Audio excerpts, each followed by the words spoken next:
Bonjour Didier Eckner. Bonjour. Vous êtes directeur du site La Tribune de l'Art. Oui. Et nous partons tous les deux au musée de la vie romantique dans le 9e arrondissement de Paris pour aller visiter une exposition formidable, enfin très annoncée sur Géricault et les chevaux.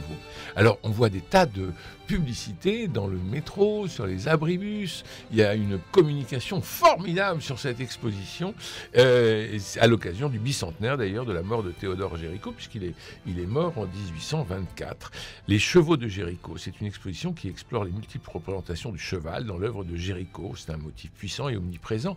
Elle réunit une centaine d'œuvres exceptionnelles provenant de collections publiques et privées. Alors, c'est tout à fait passionnant parce que le propos de l'exposition est très intéressant. On voit le cheval politique, puisque Géricault a souvent représenté des chevaux dans des contextes politiques, des scènes militaires, des portraits équestres. Il y a l'écurie sanctuaire. Pour Géricault, l'écurie est un espace créatif où on voit des lades, on voit des chevaux qui sont soignés.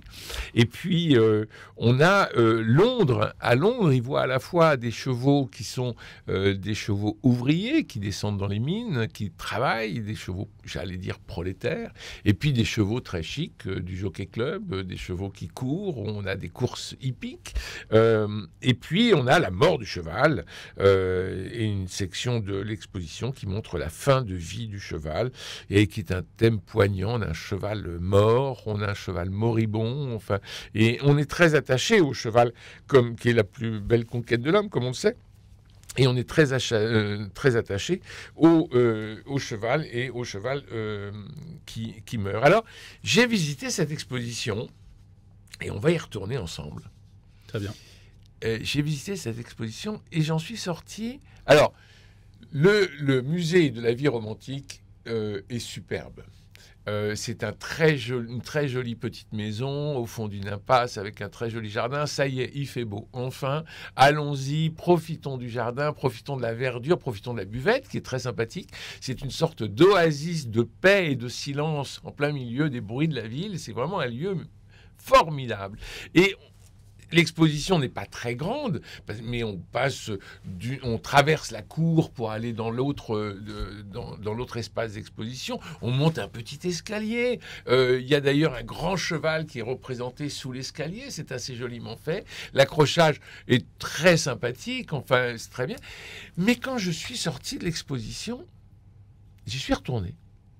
Parce que je me suis dit, mais c'est pas de la même main. C'est quand même très curieux. J'avais l'impression de voir une exposition de chevaux, sur les chevaux, mais pas du même artiste. Je dirais qu'il y a probablement plusieurs artistes dans cette exposition. Vous avez raison sur la présentation de l'exposition qui est remarquable, très belle. Ils ont tiré un très beau parti du grand atelier où ils ont.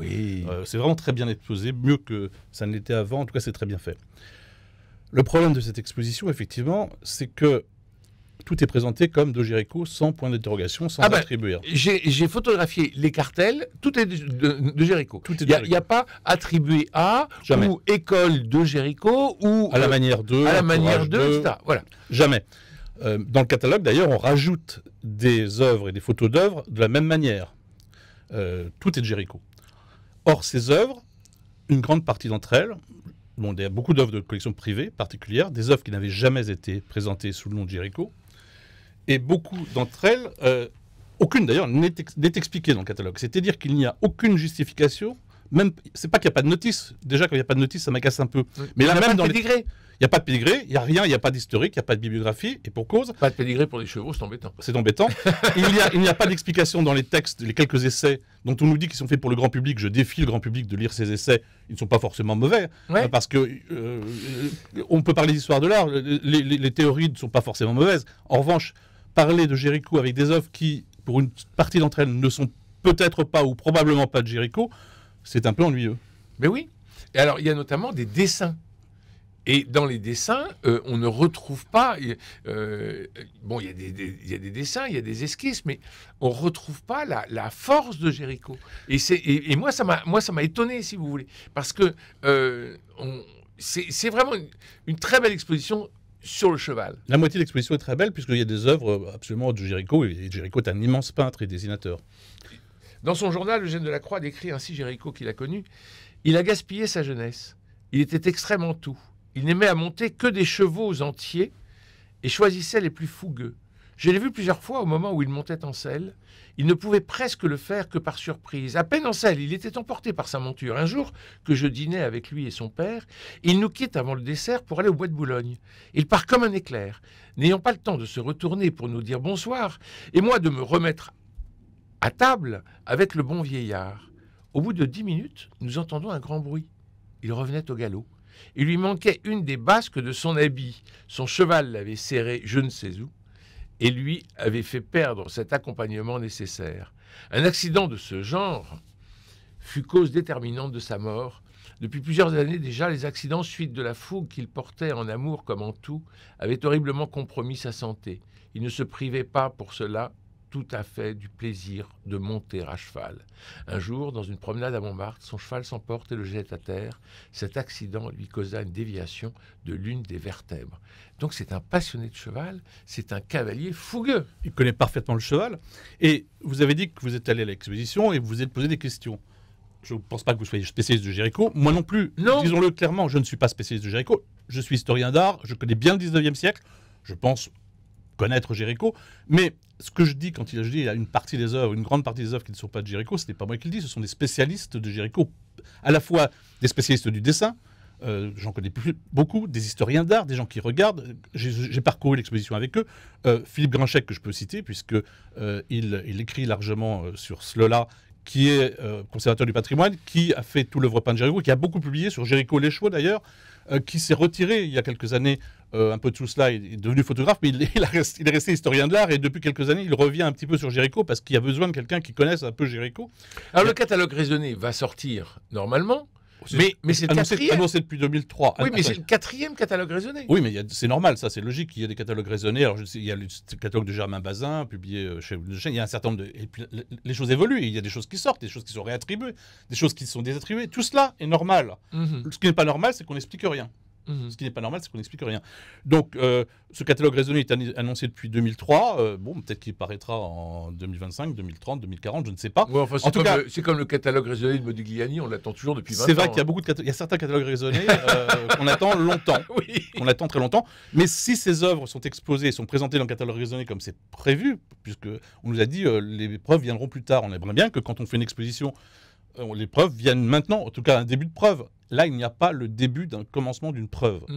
Et ça, c'est très gênant, d'autant plus que visuellement, effectivement, il y a un problème. Oui. Attendez, moi, je ne suis pas historien d'art, je ne suis pas spécialiste de Géricault, je suis un visiteur lambda d'un musée, je visite et je m'étonne. Oui, alors, c'est la raison pour laquelle je vous ai appelé, voilà, parce que je me suis dit, mais j'aimerais la parole d'un scientifique. Ce qui est gênant, c'est quelque part, on trompe un peu le public. C'est-à-dire que le public, c'est normal. Moi, si je visite une exposition d'art asiatique et que dedans, en disant c'est telle période, tels artistes, etc., moi, je n'y connais rien. Je vais dans un musée, j'ai confiance. Donc, les gens, d'ailleurs, il suffit de regarder le livre d'or, ils vont peut-être s'en prévaloir pour dire les gens, c'est formidable, c'est extraordinaire. Mais j'ai fait une expérience intéressante. J'ai visité avec Philippe Grinchec et avec une autre spécialiste peinture, dessin d'ailleurs, et on discutait, et quelqu'un nous entendait et il disait mais attendez, je comprends pas, vous connaissez, vous avez l'air de connaître, est-ce qu'il y a des problèmes? Et on lui dit oui. Ah oui, je me disais bien aussi. Et elle nous a montré des œuvres qu'elle trouvait problématiques. Eh bien, oui, elle avait raison. C'est-à-dire que si on dit aux gens regardez bien, ils vont se poser des questions. Mais voilà. Oui. Il y a franchement certaines œuvres, c'est incompréhensible en plus les prétendants de Géricault. Mais alors, il faut changer les cartels simplement. Surtout, il faut se poser la question. D'abord, il y a aussi un problème déjà d'un musée qui organise une telle exposition et des musées qui prêtent. Le Louvre prête beaucoup d'œuvres, des dessins, des tableaux, évidemment parfaitement bons, magnifiques. Mais en prêtant cela, dans une exposition comme celle-ci, quelque part, il légitime un peu toutes les autres œuvres qui sont en collection particulière, voire pour certaines sur le marché. Parce que ça, c'est pas normal. Qu'on expose des œuvres qui sont sur le marché chez les marchands, très bien, pourquoi pas, mais normalement on doit le préciser. Mais Paris, marché de l'art, Paris, il y a une galerie c'est marqué, mais il y a d'autres œuvres dont je sais qu'elles sont chez des marchands, d'ailleurs le marchand lui-même ne se prive pas de le mettre sur les réseaux sociaux, eh bien ça n'est pas indiqué comme étant sur le marché de l'art, c'est marqué Paris, collection particulière. Pourquoi? Mais alors à qui profite le crime? Écoutez, crime, c'est peut-être pas un crime, c'est un délit. Un délit peut-être. Oui. Je ne sais pas. Moi, je ne veux pas accuser à tort et à travers. Simplement, je pose des faits. Oui. Il y a des œuvres. Il suffit de dire que c'est une exposition sur les chevaux autour de Géricault. Oui, mais c'est pas du tout ce que veulent dire les gens. D'ailleurs, la conservatrice, la directrice, et Oui. et le commissaire, les deux commissaires se sont exprimés notamment dans La Croix et dans Le Figaro. La Croix, un très bon article que je recommande. Et on dit, non, 100% des œuvres, il n'y a pas de doute, aucun doute, etc. Bon, bah écoutez, chacun se fera une idée. En tout cas, les spécialistes se sont fait une idée et le savent déjà. Et le Quidam aussi. Et le Quidam aussi, je pense, oui. Alors, Géricault, on parle souvent du radeau de la Méduse, c'est une œuvre emblématique. J'aimerais faire une petite parenthèse sur ce radeau de la Méduse, parce que on va pas souvent au Louvre quand on est parisien, quand on est français, on laisse ça aux touristes, et c'est très dommage. C'est une œuvre quand même absolument énorme, une scène de naufrage qui est vraiment le symbole du romantisme français. Ce naufrage de la Méduse qui s'est passé en 1816, vous savez, la frégate française Méduse s'était échouée sur un banc de sable au large des côtes de l'actuelle Mauritanie, et elle était chargée de matériel administratif avec des fonctionnaires, des militaires, et puis surtout, le type qui commandait le truc n'avait pas navigué depuis 25 ans. C'est effectivement un commandant, un capitaine qui était nommé par le roi et qui n'était pas compétent. Oui, donc, alors là-dessus, sur le bateau, il y a les bonapartistes et il y a les royalistes. Et alors, ils se foutent dessus. Enfin, donc c'est déjà compliqué, c'est pas une croisière. Hein.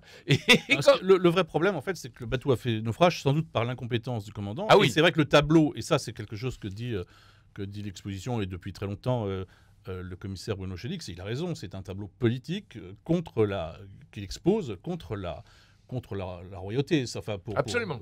C'est évident, ça y a absolument aucun... Contre la Restauration. Contre la Restauration, on est en 1819, donc effectivement, au salon de 1819, effectivement, c'est la Restauration.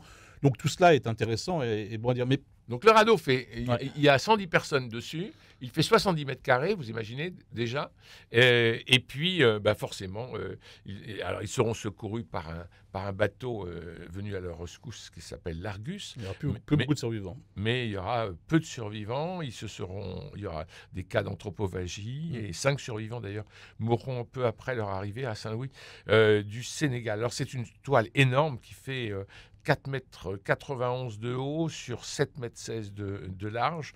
On ne peut la voir qu'au Louvre parce qu'effectivement, on ne peut pas Indéplaçable. C'est un tableau fragile. Et il sera restauré peut-être. C'est très difficile en fait parce que c'est un tableau qui s'assombrit beaucoup avec le temps à cause du bitume qui est employé. Alors, je ne suis pas spécialiste de restauration. Certains disent c'est irréversible, d'autres le tableau disparaîtra un jour, d'autres non. En tout cas, il est sombre, donc il faut pas trop on peut pas vraiment y toucher. Je crois pas qu'on puisse se retrouver. On peut, contrairement à ce qui a été fait pour Delacroix au Louvre, et d'ailleurs très bien fait, oui, où il y a eu beaucoup de tableaux sont restaurés et nettoyés. Pour le radeau de la Méduse, c'est pas possible. Donc l'urgence absolue, c'est d'aller le visiter et d'aller le voir. D'aller le voir au Louvre, bien sûr. Bien, évidemment. Et à ce moment-là, donc Géricault a 27 ans. Et qu'est-ce qu'on entend, non pas à la radio, mais dans les salons? Eh bien, du Berlioz.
Le dépit de la bergère d'Hector Berlioz, écrit en 1819, l'année du radeau de la Méduse, peint par Géricault.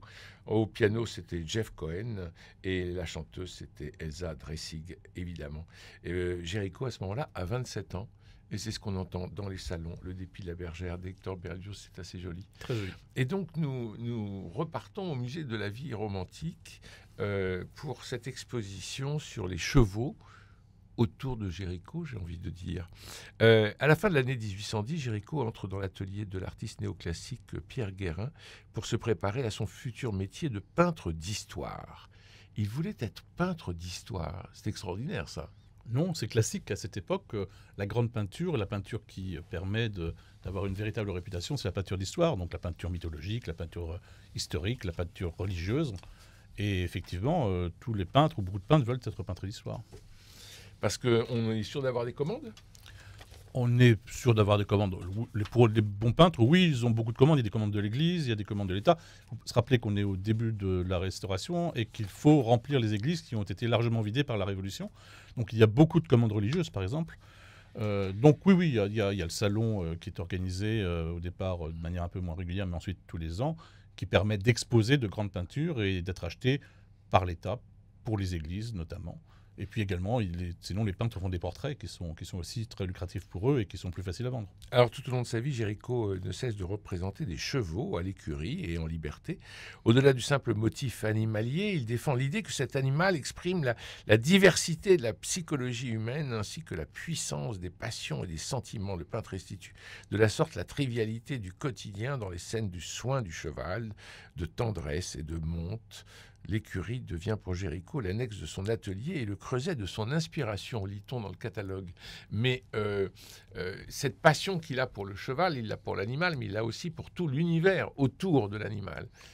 Oui, certainement, bien sûr. Il montre à la fois les champs de course, il montre les... Alors les champs de course, c'est quand il est en Angleterre. Hein. En grande partie, oui, bien sûr, oui, tout à fait. Il montre les élégants qui se promènent à cheval, il montre les étables, il montre les lattes, comme vous l'aviez dit. Il montre les chevaux dans l'orage, il montre les chevaux morts, il montre beaucoup de choses, effectivement, autour du cheval. Le cheval fait partie de la vie de Géricault. Il y a une toile qui est formidable, qui est prêtée d'ailleurs par le musée du Louvre, où on voit 2 chevaux de poste à la porte d'une écurie. Et le tableau s'appelle aussi Un postillon faisant rafraîchir ses chevaux, avec ce conducteur de la poste aux chevaux qui donne à boire et à manger à ses bêtes. Géricault représente en fait une scène de la vie quotidienne et laborieuse de son siècle. Le postillon est reconnaissable à son écu porté au bras droit et c'est lui qui chevauche les équidés d'un relais à l'autre. C'est un tableau qui est quand même assez connu, là. Oui, effectivement, il y a des œuvres très connues et magnifiques dans cette exposition. Oui, donc, oui. Si vous allez la voir, oui, vous verrez beaucoup d'œuvres intéressantes. Mais ce qui est intéressant, c'est qu'il y a même des œuvres de musée qui ne sont... Alors là, je peux en parler. Moi, je suis très prudent pour les œuvres de collection privée. Oui. Je ne suis pas spécialiste de Géricault, donc si je me trompe, après, on va... Ouais. Mais clairement, même dans les œuvres de musée, il y a des choses bizarres. Il y a un tableau du musée de Besançon, un cheval dans les tables, vous allez sur le site du musée de Besançon et vous voyez que le tableau est entourage de Géricault. Et à mon avis, il faut qu'il manière de Géricault ou genre de Géricault. Oui. C'est ce qu'on appelle la peinture de genre, peut-être. Mais en tout cas, c'est probablement pas Géricault. Il y a un dessin du musée d'Ixelles qui représente 2 chevaux. Mais enfin, je vous l'ai montré avant, vous avez dit évidemment, c'est pas possible. Ce dessin n'est pas possible. Non. Enfin, 100 € dans une brocante, vous auriez du mal à en vouloir. Enfin, je veux dire, c'est pas rendre service à l'artiste que de montrer des œuvres comme celle-ci en disant c'est de Géricault. Oui, ça c'est problématique. Donc il faut vraiment changer les cartels. Je pense qu'ils le feront pas. Non, mais je pense que le problème est plus profond. Je pense qu'il faudrait faire quelque chose. Je sais pas, est-ce que c'est au Louvre de laisser il y a des précédents. Je ne sais plus de ça en tête, mais j'ai lu ça quelque part. Est-ce qu'il faut laisser des œuvres du musée du Louvre, par exemple, qui valident oui, bien sûr, qui valident l'attribution à côté, parce que finalement, on l'a vu pour un tableau récemment de Gustave Courbet qui avait été, attribué à Gustave Courbet ou qui avait été exposé au musée d'Ornans. Et ils ont dit, regardez, il est exposé à côté du tableau du musée d'Orsay. Ça l'a justifié, etc. Or, le musée d'Orsay avait dit bah non, ça justifie rien du tout. Et finalement, le tableau, qui est un chef-d'œuvre qui devait se vendre à un musée étranger, n'a pas été vendu parce que ce tableau qui paraissait si évident de Courbet, peut-être qu'il avait quelques problèmes.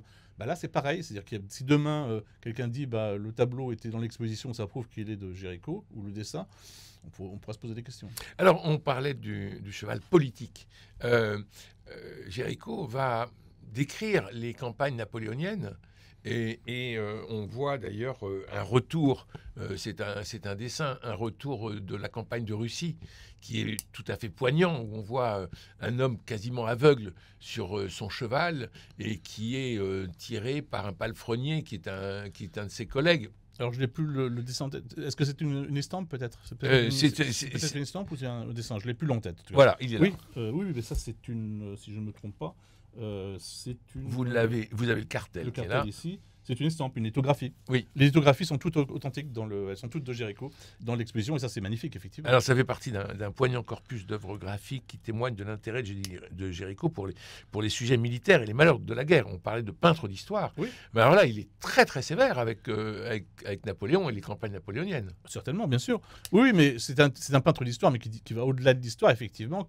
Il prend parti. Il prend parti, oui. Bah, il y a certains peintres, il y a beaucoup de peintres. La peinture de propagande, que ce soit dans un sens ou dans l'autre, existe à cette époque, bien sûr. Parce que là, le repli fin 1812 de l'armée napoléonienne vers la France à l'issue de l'occupation de Moscou pendant la campagne de Russie, alors il entremêle dans la neige les soldats estropiés, le cheval exténué, on le voit, le chien affamé, il montre la misère, la souffrance des simples soldats dans une marche funèbre, dans ce chef-d'œuvre du genre. C'est une tradition en Goya, par exemple, les malheurs de la guerre, c'est pas quelque chose de nouveau, non, c'est quelque chose qu'effectivement... Mais on connaît les engagements de Goya. Moi, je connaissais peu ou pas les engagements de Géricault. Ou en tout cas, quand je vais à l'exposition pour voir les chevaux de Géricault, j'y vais pas pour voir un engagement politique. Or là, c'est vrai. Il est là, il est bien présenté. Tout à fait. Donc c'est un point salutaire de l'exposition. Oui, mais bien sûr, encore une fois, il y a beaucoup d'œuvres intéressantes dans l'exposition. Hein. Et elle est très bien présentée. Donc voilà, simplement, ce qui est ennuyeux, c'est qu'il y a plein d'œuvres qui ne vont pas. Hélas. Et notamment des œuvres dites de collection privée. Oui. Mais alors, il y a une œuvre aussi qui vient de Clermont-Ferrand, c'est ça? Non, alors ça, c'est autre chose. C'est-à-dire que le commissaire Bruno Chenique, donc qui est le spécialiste de Géricault, qui est co-commissaire ici, a attribué certaines œuvres dans les musées. Or, j'ai pu montrer très récemment, c'est pas moi qui ai fait la découverte, c'est un conservateur, Benjamin Couillot, qui m'a fait remarquer qu'une œuvre qui a été présentée, qui a été redécouverte à Clermont-Ferrand et qui a fait l'objet d'une exposition autour de celle-ci, soi-disant préparatoire au roi de la Méduse, est en fait d'Auguste Bigan. Un artiste un petit peu moins connu, je vous l'accorde. Ah oui. Et il y a un tableau qui s'est vendu, je crois, chez Christie's ou Sotheby's il y a quelques années, la même tête à peu près d'Auguste Bigan. Il y a un tableau, un Saint-Germain dans l'église du Chesnay, si je ne me trompe pas, qui est la même tête également. Le tableau est indiscutablement d'Auguste Bigan. J'avais recensé cette exposition dans la Tribune de l'Art et je me posais à l'époque la question de l'autographie. J'avais dit, pourquoi ne pas mettre attribué à? Je ne m'étais pas trompé.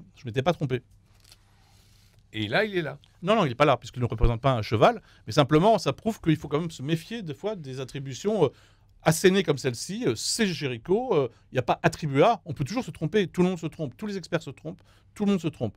Mais dans ce cas-là, quand on n'a pas d'éléments tangibles, ou quand c'est une nouvelle attribution, on met ici attribué à. Quand c'est une nouvelle chose, quand on publie quelque chose pour la première fois, qui n'est pas connu, on met souvent attribué à ou ici attribué à. Sauf si on a des preuves. Et là, les preuves, on les attend. Alors, non seulement il faut aller voir cette exposition, les chevaux de Géricault au musée de la vie romantique, c'est jusqu'au 15 septembre, mais il faut acheter le catalogue parce que ça va devenir collector à la suite de tout ce que vous dénoncez. Le catalogue, il y a des images. Il y a quelques essais assez courts. Merci.